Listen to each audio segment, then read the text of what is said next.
Agama dan budaya tidak bisa dipisahkan dalam sejarah Islam Indonesia.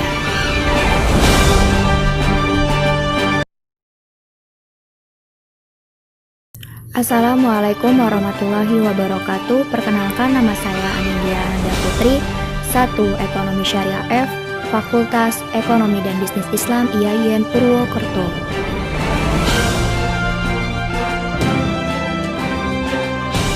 Saya di sini akan menjelaskan materi yang berjudul Agama dan Budaya Tidak Bisa Dipisahkan dalam Sejarah Islam di Indonesia.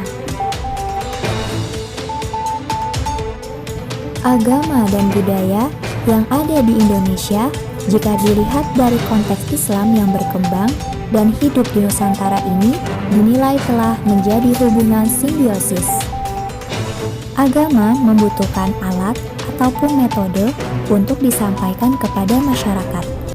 Agar masyarakat Islam paham terhadap agama, maka dibutuhkan metode ataupun alat supaya agama itu bisa dipahami masyarakat Islam. Beberapa hal yang perlu dicatat, mengapa di Nusantara ini agama dan budaya atau budaya dan tradisi menjadi alat atau metode dalam penyampaian agama, yaitu agar agama lebih mudah dipahami. Karena jika pesan-pesan agama disampaikan dengan cara-cara Timur Tengah, tentunya akan ada kesenjangan sehingga akan kesulitan untuk memahami dan menerima pesan-pesan agama jika metode Arab yang dipakai. Oleh karena itu, sejak zaman Wali Songo digunakan metode atau tradisi nilai-nilai kultur orang lokal Nusantara sebagai alat untuk menyampaikan.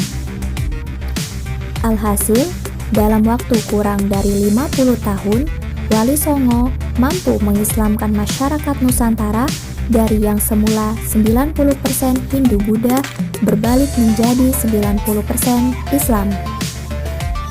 Karena budaya-budaya yang ada di masing-masing tempat bisa menerima dengan baik dan bisa ekspresikan Islam dengan gayanya masing-masing dari segi kultural tanpa harus merubah ajaran-ajaran yang sudah baku. Hubungan agama dan kebudayaan.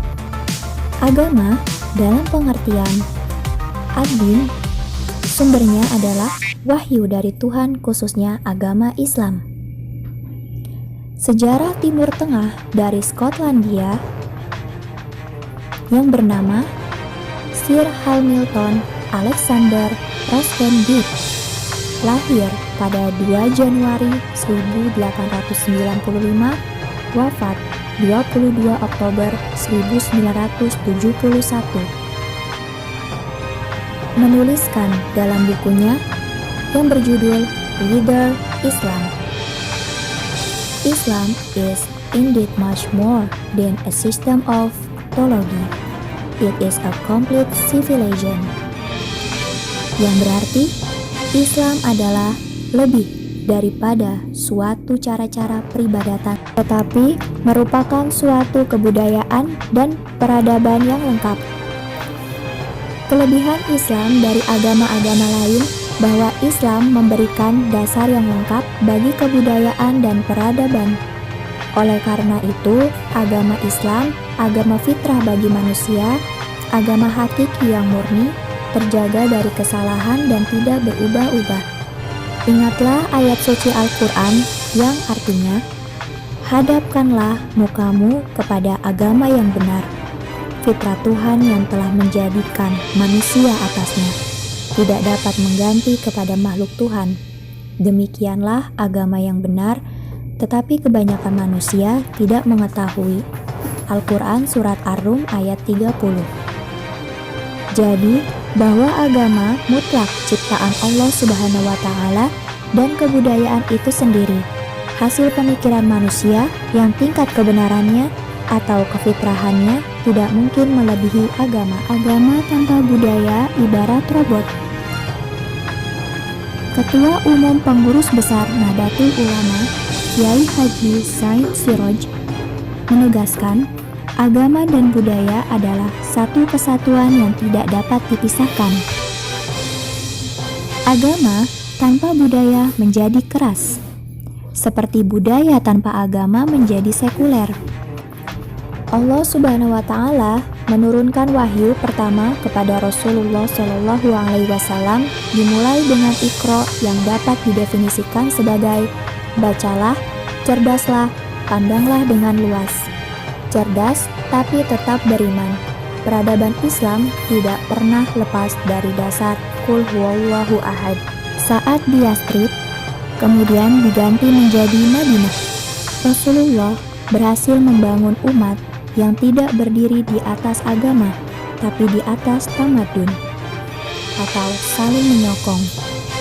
Di Madinah, Nabi Muhammad membangun umat yang beradab, berbudaya, bermartabat, punya cita-cita hidup dan cerdas. Oleh karena itu, sejarah Islam, sejarah kebudayaan Islam lebih penting untuk dikaji daripada sejarah perang Islam ataupun sejarah politik Islam. Peradaban Islam diperkuat oleh banyak faktor, salah satunya adalah sektor ilmu pengetahuan.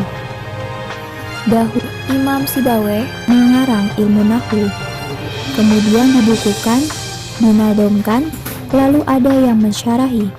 Namun, setelah itu, kreativitasnya berhenti dan yang ada hanyalah melanjutkan karya-karya yang telah ada. Masyarakat Islam di Indonesia harus mengkaji Islam dan kebudayaan Nusantara sebagai konsepsi Islam di Indonesia. Pasang surutnya peradaban Islam ini yang harus menjadi peringatan untuk kita bahwa prinsip Islam Nusantara harus dipahami dengan betul-betul. Ulama yang sangat memegang teguh Islam Nusantara adalah Kiai Haji Hashim Asy'ari yang mencetuskan prinsip Hubbul Waton Minal Iman.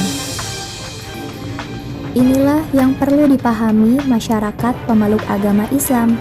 Dengan metode ini, Islam menjadi lebih kreatif meski ajarannya tidak diubah, tetapi ekspresinya menjadi lebih bisa dan menunjukkan Islam itu kebenarannya akan tetap abadi di setiap tempat dan waktu. Sekian dari materi yang saya sampaikan. Semoga bermanfaat. Wassalamualaikum warahmatullahi wabarakatuh.